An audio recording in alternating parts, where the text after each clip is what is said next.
안녕하세요. 남과 북의 같음과 다름을 알아가는 통일합시다 시간입니다. 오늘은 지난 14일에 서울에 위치한 북한인권정보센터 NKTV에서 북한군에 관련된 보고서가 발간되는데요. 그에 대한 내용으로 이야기를 나눠보고자 합니다. 오늘도 최중하 회장님 나왔습니다. 안녕하세요. 안녕하세요. 네, 회장님, 북한인권정보센터 매해마다 북한의 인권 유린 문제를 기록해 오고 있는 그 정보센터가 북한군에 관련된 어떤 인권 보고서를 발간을 했어요. 네. 거기에서 우리가 특별히 찾아보는 게 북한 김정은 집권 시기, 특히 네. 김일성, 김정일 시대가 아니라 김정은 집권 시기에 유린되고 있는 북한군의 실태에 대해서 집중적으로 조명을 했는데요. 거기서 우리가 볼 거는 북한군의 위상이 김정일 시대 때보다 하락이 됐다 이렇게 평가를 했거든요. 네, 옛날 같지는 않은 것 같아요. 옛날 같지는 않고 옛날에 김정일이 있을 때는 그 군인들이 국민관계라 이렇게 사회하고 어떤 문제가 생기고 도둑질 해오고 뭐 예를 들어서 남포에서 그런 일이 있었어요. 그래서 제가 군대 생활할 때 그런 일이 있어가지고 남포 시당 책임비서를 하던 이름은 기억이 안 나는데 그분이 이제 제기를 한 거죠. 뭐 마덕당 같다 이런 말. 군대가 마덕당처럼 한다 이랬는데 이제 김정일이가 이제 인민군대는 나의 군대입니다 해가지고 딱 커버를 서면서 군대를 비난하는 거에 대해서 이제 다 잘라버렸어요. 그래서 그 시당 전부들 그 부분 잘렸는데 그 정도로 하면서 군대를 이제 막 했던 거는 그때 당시 시기적인 상황에서 그렇게 하지 않으면 군대도 지금 어려운 상황으로 가는 상황에서 이제 국가 지도자가 그걸 커버를 안 서주면 어디로 튈지 모르니까 그런 것도 있었던 것 같아요. 근데 이제 김정은이가 되면서 이제 그 인민 중심 뭐 인민들의 생활 뭐 이런 쪽으로 이제 국어로 들다 보니까 내부적으로는 어떤지는 모르겠는데 표면적으로는 이제 군대 위상이 하락했다 이렇게 볼 수 있죠. 그렇죠. 김정은 아버지 김정일 시대 때는 성군 정치를 표방하면서 사회주의 건설도 조국보위도 군대가 다 맞자 이래가지고 군대가 심지어 농장밭, 강령이밭, 옥수수밭, 경비까지도 군대가 설 정도로 군의 위상을 올려놨는데 그러다 보니까 군대가 주민들을 모순 보듯이 그리고 뭐 죄인 취급하듯이 그렇게 막 해가지고 또 사회적으로 무리를 일으킨 일도 많이 발생을 했는데 근데 그런 김정일과 달리 김정은은 주민을 강조하며 인민을 강조하면서 인민중심 국가로 가면서 군의 위상이 하락이 됐다 이렇게 보고서가 이야기하는데 이렇게 됐다는 거죠 회장님 보시기에도. 그리고 지금 북한군 내부에서 중앙에서나 인민무력부나 청정지국에서 당의 지시나 당의 방침이 떨어져도 잘 관철이 안 된다면서요. 그러니까 저희가 있을 때도 제가 군대 생활할 때도 지시가 내려오더라도 이걸 관철할 수 있는 환경이 안 돼요. 북한군 내 자체가 그러니까 그냥 전달만 하고 입으로만 외치고 구호 몇 번 외치면 끝나지 그게 실제 현장에서 생산적인 결과를 만들어내기는 굉장히 어려워요. 그렇죠. 그래서 그게 현실적인 문제가 있기 때문에 뭐 거기에 연관된 직업적으로 하는 분들은 무슨 강연도 하고 뭐 선전도 하고 뭐 막 해요. 그리고 이렇게 해야 된다 하지만 현장에서는 그게 안 되는 거죠. 그러니까 현실성이 없는 거고. 그러니까 김정일 시대 때도 그랬는데 지금은 더 하겠죠. 더 하겠죠. 이미 그 인민군대는 노동화가 되어 있어요. 뭐 군인으로서 훈련을 하고 전투력을 강화하는 게 아니라 일반 부대들은 대부분 다 이제는 농사 짓고 뭐 건설하고 이런 쪽으로 가고 지금 김정일이가 중간쯤에 하면서부터 이제 핵무장을 하면서부터는 특정 부대만 그렇죠.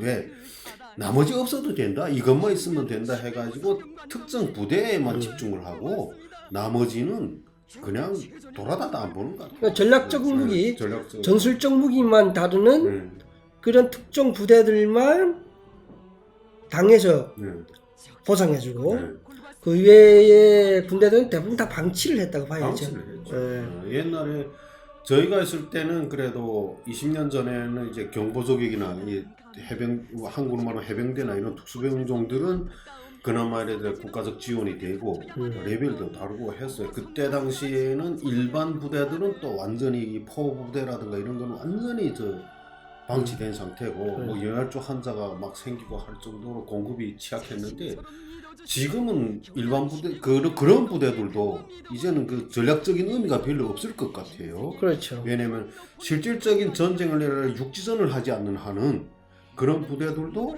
이제는 사실 필요 없거든요.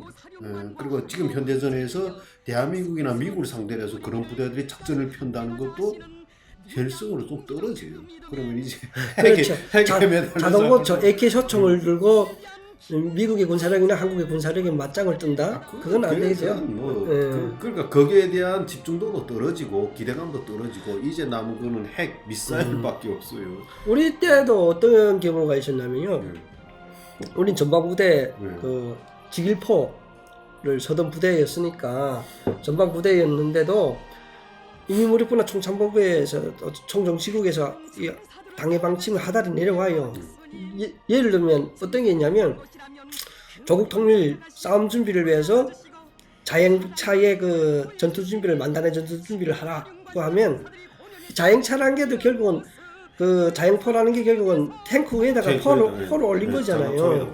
우리 그 탱크에다 포를 올렸는데 그 탱크가 굴러가자면 기름이 있어야 돼요. 그러면 이 만단의 전투 준비를 위해서는 항상 기름이 유지가 돼야 되는데 이게 전방에 있는 군대들은 또 주민 가옥이 없다 보니까 자체로 부업을 해야 돼요. 그걸 손으로 부업하기 힘드니까 그 농장 가옥에 가서 트랙터를 빌려오면 기름이 없으니까 이 자행포의 차에 있는 기름을 뽑아다가 써버린단 말이죠. 그러다가 당해 방침이 내려오고 검열이 내려오게 되면 거기다 물을 채워버려요. 그러면 물은 무겁기 때문에 내려가 있고 기름이 올라가 있는데 이 검수하는 사람들이 내려와서 어떻게 검수하냐면 작다기 같은 거 하나 들고 그냥 제양대를 있는 데로 찍어서 보면 이 위에 기름 묻기 때문에 제양처럼 있는 것처럼 보이는 거예요. 근데 실제로 비상소집 내거나 폭풍 명령이 떨어지면 차가 나가지 못해. 물이 들어가 있기 때문에 그 정도로 그때 당시에도 당해 방침이 하달되어도 관철이 안 되는데 지금은 몇십 배로 더 어렵다는 거죠. 예. 저도 뭐 부대에서 기절을 달아와서 아는데 어떠실까요? 우리 회장님도 차를 유지하고 했는데 그 기름이 제대로 유지됩니까? 참 유지하기 힘든 게 왜냐하면 정전이 계속돼요. 그러면 중대지길병 군무 나오는 애들은 오늘 저녁 등잔을 켤 수 있는 기름을 어디 가서 얻어와야 돼. 그렇죠. 그러면 이제 트랙터가 이제 대대 앞길로 이렇게 지나가면은 각 중대 지기 군무 나가는 애들은 그 기름을 담당하는 애들이 병을 들고 깡통을 들고 오던 와서 트랙터를 막았어요. 막아서 뭐 트랙터도 그렇잖아요. 그 사람도 기름을 겨우 농장에 국가에서 지급되는 게 없으니까 사비를 어디서 구해다가 농장에서 자비를 어디서 구해다가 해서 겨우 굴리는데 그걸 뽑아주고 나면 가지 못하는데 어떻게 해요? 그러니까 막 부대 들어와서 항약하는데 제가 잘 아는 그 친구가 있었어요. 저도 중대 생활을 좀 했으니까 그 친구들이 와서 이거 좀 오늘 내가 이거 못 가져가면 안 된다고 사정을 해요. 그러면 아니면 그걸 구해오지 못하면 구타도 당하나요? 구타도 당하고 욕을 먹고 온갖 압력을 다 당하죠. 벌칙도 당하고. 벌칙 당하고. 그러니까 네가 이걸 가져오면 뭐 그냥 무난히 가는 거고 그걸 못 가져오면 일단 중대가 일과 생활을 해야 되는데 밤에 깜깜한데 어떻게 해요? 그러니까 이제 와서 막 사정을 해. 그러면 요만한 그 캔에다가 이제 요만한 음료수 캔에다가 이제 하나 뽑아주는 거지. 그럼 그 하나 정도는 괜찮아요. 다음번에 또 그래. 그러면 이제 사단이나 군단에서 기름검열 내려오잖아요. 옛날에는 물렸어요. 물렸고 기억하고 있다가 이제 시동을 거는 한번 기회를 봐서 빼서 물을 밑에 있으니까 빼가지고 도관으로 빼가지고 버리고 어떻게 시동을 거는 방법을 썼는데 이제 사단이나 군단에서 검열 오는 사람들이 아니까 무슨 방법을 쓰는가 하면은 옛날에 짝대기만이었잖아요. 끝에다가 손방망이를 달아요. 손방망이 달고 딱 여기다 꺼내면 물이 있으면 물이 여기 맺혀요. 검열 방법도 지나가네. 이거. 그렇게 해서 발견을 해요. 그 다음에 이 탱크에다 봉인을 해요. 봉인을 해가지고 이제 도장을 찍어요. 날짜를 딱 거기다 쏘놓고. 자, 그럼 해결되냐? 아니죠. 우리도 필요할 때, 운전수들도 필요할 때 이제 그걸 또 꺼냈어요. 그러면 이제 기름을 보충해야 되니까 해오는데, 이게 기름이 아마 자행포나 이런 포들 운전 기제는 다 똑같을 거예요. 비슷할 거죠. 여름이든 겨울이든 동경을 꼭 채워놓게 되어 있어요. 땅. 왜냐하면 겨울에 비상이 터질지 여름에 전쟁 상황이 올지 모르잖아요. 여름에는 하경 이어도 괜찮은데 동경을 왜 여는가 하면은 북한의 날씨가 영하 18도 이하로 떨어지면 하경이 얼어요. 그 배 안에 들어가는 그 엔진까지 가는 도관들이 다 얼어버려요. 우리도 한번 그래서 고생한 적이 있는데, 그래서 동경을 였는데 이 동경을 이제 보충해야 되잖아요. 근데 동경이 어디 있어? 그러니까 농장이나 항공부대 같은 데 가가지고 또 기름을 조금 얻어다가 검열할 때쯤 되면 그걸 또 쏟아 넣어야 돼요. 아니 이민무력부 후방천국에서 그런 동기용, 하기용 기름이 정기적으로 공급이 안 되나요? 아니 부대에는 그게 나와 있는 게 없고 딱 땅크에 이제 사단에서 훈련 끝나거나 하면은 이제 와서 딱 정량으로 그 12kg짜리 그 12리터짜리 그 통에다 딱 담아서 매 차마다 보충해줘요. 보충해 주는데 어느 정도인가 하면은 이제 3월 말이나 그때 이제 사격을 다 나가잖아요. 저희도 그때 사격 나갈 때, 그럼 사격 나갈 때 이제 써야 되는데 이제 동경을 다 빼서 도라미에다 다시 넣어요. 차에 거. 그리고 이제 하기용을 넣고 훈련 나가는 거죠. 동경이 비싸니까. 그렇게 나가는데 이제 그 과정에서 이제 여러 가지 사고가 생기고 소모가 되는 거죠. 그래서 이제 하는데 그래도 문제가 생기는 게 디젤은 좀 괜찮은데 이제 휘발유가 문제가 생겨요. 왜냐하면 한번 비상 걸어서 시동을 걸었는데 휘발유는 있어요. 탱크에. 시동이 안 걸려. 왜 안 걸리나? 이상하잖아요. 보니까 그 차가 정상적으로 뛰지 않다 보니까 보충한 휘발유가 이제 몇 년이 지난 거예요. 아, 오래됐지. 땅크에 여놓은 게 오래되다 옥탄가가 그 휘발성이 다 날아간 거예요. 아. 그래서 그 다음에 거기다가 보충한 이거는 매월 며칠을 보충했다는 걸 거기다 써놔요. 그리고 이제 그걸 어느 시점인가 가서는 교체해야 돼요. 그래서 그때 뭐 이게 물이 됐다 그러면서 이건 반동 분자가 한 거 아니나. 근데 그 실질적으로 휘발유에다가 사탄가루를 넣으면은 그 무해진다고 그러더라고요. 아, 그래요? 무해진다 그래요. 그거는 그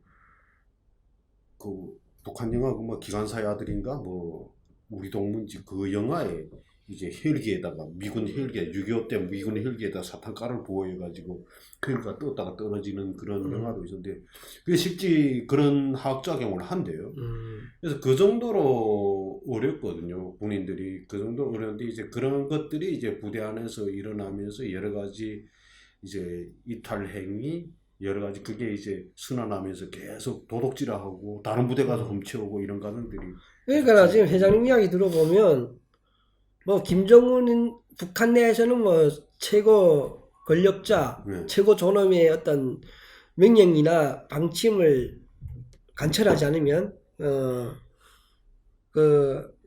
듣고 개선하지 않으면 문제가 생기기 때문에 뭐 당연히 뭐 그걸 어기려고 노골적으로 어기려고 한 사람은 없을지라도 문제는 그 열악한 인프라 때문에 당의 방침을 관철하고 집행하고 싶어도 할 수가 없는 구조다. 그러니까 그게 열악한 걸 알아요. 현장이 현실이 열악한. 그러니까 이제 내두는 구호가 자력갱생이 되어버려요. 근데 자력갱생이라는 게 있는 걸 숨겨진 거 미처 찾아 못 낸 걸 찾아서 쓸 수는 있어도 없는 걸 만들어내지는 못한다는 거죠. 그러니까 주민들 어디 가선가 훔쳐가야 주택 주민 가옥에 가서 보충한다는 명목으로 기름도 식량도 모든 걸 야채도 뭐 세멘트도 다 거기서 보충한다는 명분으로 실제로 약탈해 오는 거죠. 뭐 밤이면 뭐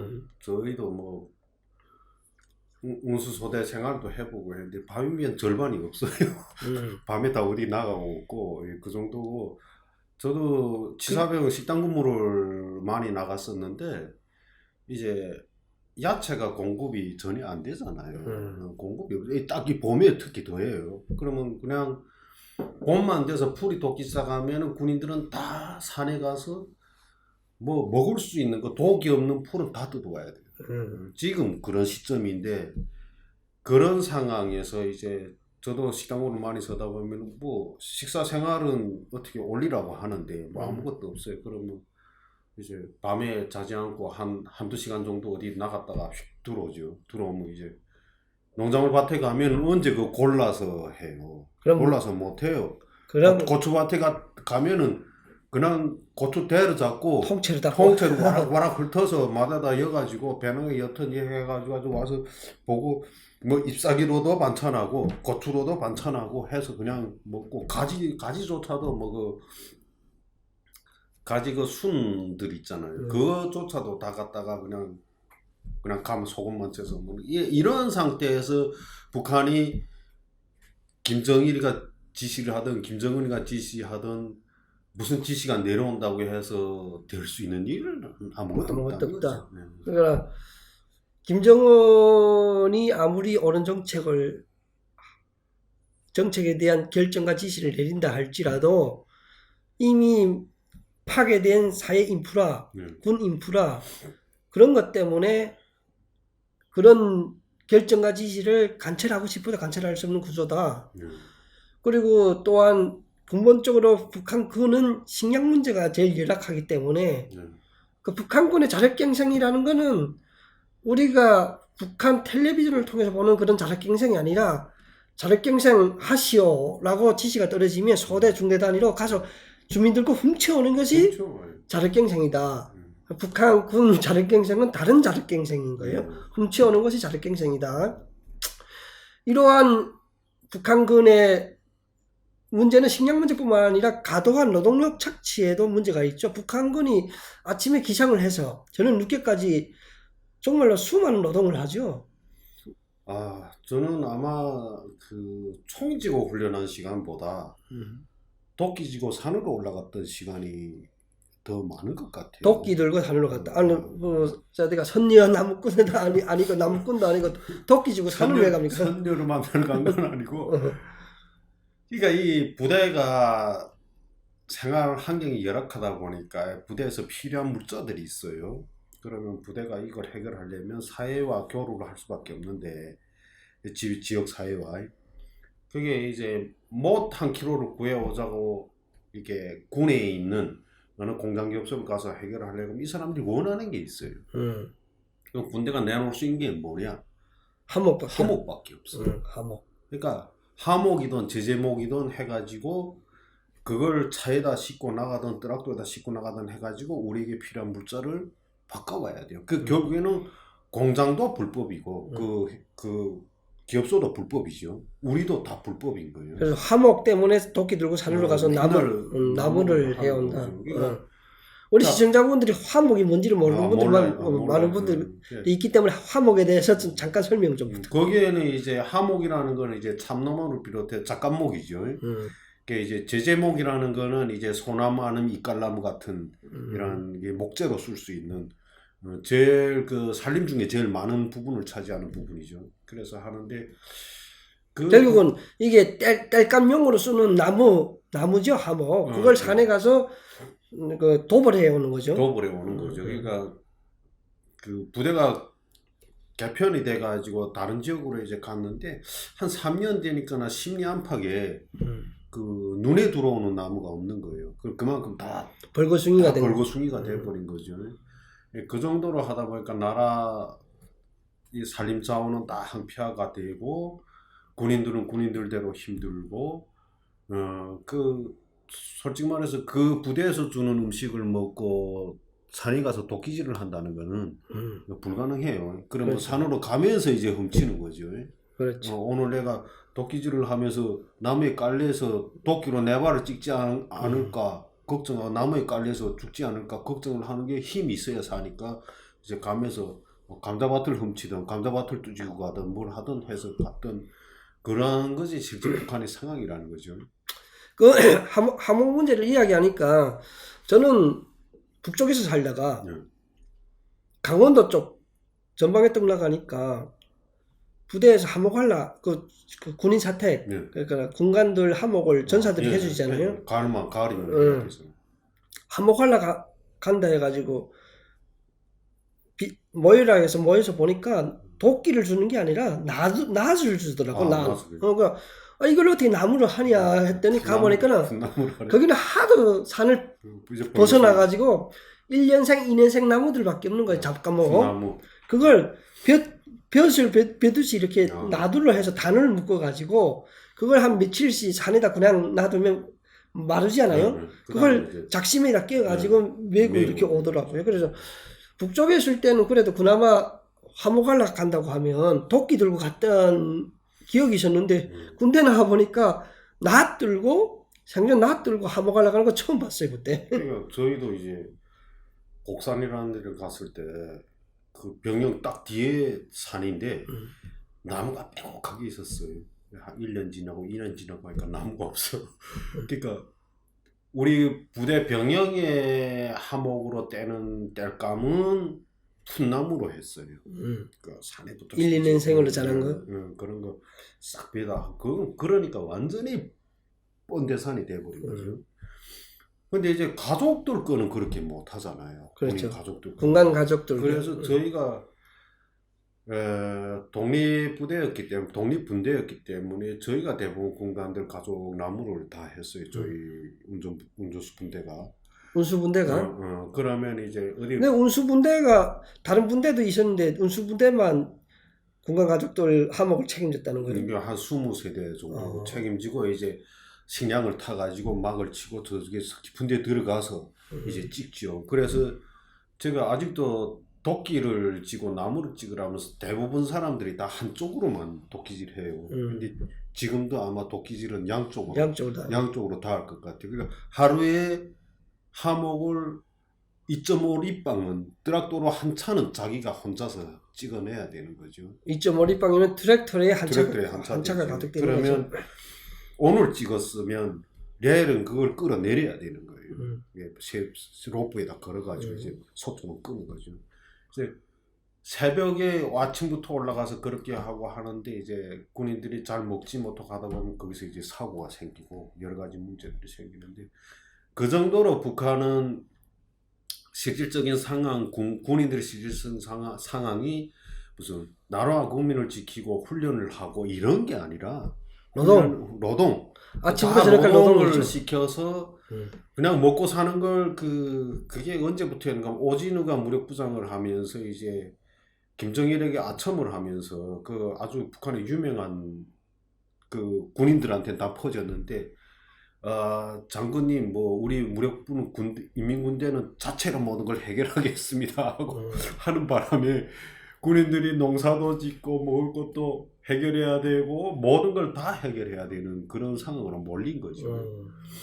그래서 참 그 군인들이 군인다운 군인이 아니라 솔직히 말해서 뭐 맨날 미사일 쏘고 전쟁을 한다고 큰 소리를 쳐도 그래서 이 보고서의 제목을 놓고 보면 어떻게 이 보고서 제목을 했던가 보면 군복 입은 수감자. 응? 그럼 군인이 아니라 군복 입은 수감자다. 감옥에 갇혀 있는. 정확한 표현에 저도 그렇게 생각을 했어요. 왜냐면은 뭐만 딱 감옥하고 다른가 하면은 투표할 수 있어요. 그리고 그 어떤 철창이 있는 곳은 아니지만은 그래도 밖으로 나갈 수가 있었다는 거예요. 먹는 것도 뭐 저도 이제 북한 탈북해가지고 군부대 이래 가본 적도 있어요. 다른 그 부대들이 탈북한 후에 이래 부대를 한번 가본 적이 있는데 그 사람들이 생활하는 게 그것도 그 사람들은 불만이라고 하는데 그건 제가 봤을 때는 너무 수준이 높은 상황이었고 한국군이 너무 높은 수준이고 그건 북한에서는 고급 군관들이나 그렇죠. 먹을 수 있는 음식이었다고 저는 생각을 하는데 그러니까 나는 그때 그랬어요. 야, 이 감옥보다 조금 낫구만. 북한 감옥보다 거는, 조금 낫다. 그러니까 군복 입은 수감자라는 말이 정말로 맞는데. 실감이 나는 표현이다. 맞는데. 잘 적었다. 네, 그렇습니다. 오늘 이 시간에는 NKDB 북한인권정보센터에서 지난 14일 날 발간한 북한 군의 인권 실태를 다룬 보고서에 관련된 내용을 짚어봤습니다. 저희는 다음 시간에 더 좋은 주제로 다시 찾아뵙겠습니다. 시청해 주셔서 감사합니다. 감사합니다.